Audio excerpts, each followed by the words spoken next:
Mala angrily says to her mother-in-law. I need to talk to you about something very important. Mrs. Ima replies in a harsh tone. Is this the way you talk to me? Can't you sit down and speak calmly? Jack immediately explains. Mom, neither of us is angry with you. We've only come to ask you for advice about one thing. Mrs. Ima says, say whatever you have to say clearly. Mala says, I want to tell you the truth. My parents' house is about to be demolished, and now they have no place to live. That's why they want to come here. Mrs. Ima says carelessly, that's all? I'll take the child and move into the smaller house, and your parents can live here. Saying this, she starts to leave. Mala stops her and says, I haven't finished yet. What I want to say is that now you should go live in the village. Mrs. Ima angrily says to her son, what is your wife saying to me? Jack, supporting his wife, says, she's right, Mom. You're alone, so go to the village for a few days. Mala says bitterly, so does that mean my parents will live here permanently, and your mother will stay in the village forever? Mrs. Ima becomes emotional and says, if your sister-in-law treated your mother like this, how would you feel? I am your real mother. I raised you with so much hardship, and today you are throwing me out for your wife? Today I need you the most. Mala angrily says, my parents will live here now. If you want to stay with us, the garage is empty. Move your things there.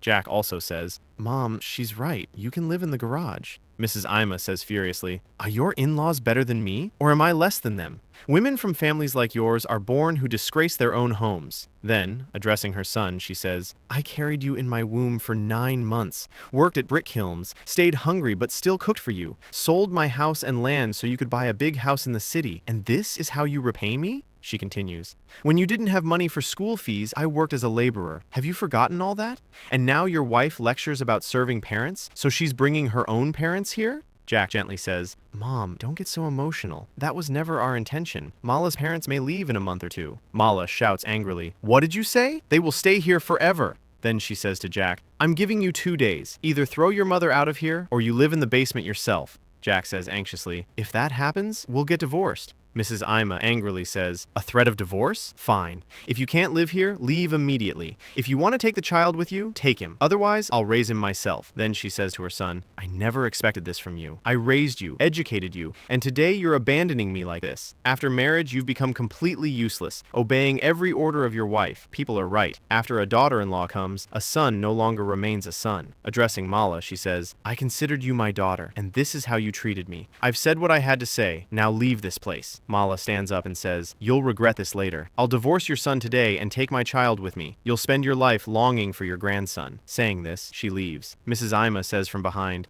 fine. Jack says sadly, Mom, I don't understand what to do. You're not being fair to us. Saying this, he also leaves. Mrs. Ima sighs and says, I did all this for your own good. I can't see you in this condition. Serving one's parents is an obligation, but ignoring the rights of one's wife and children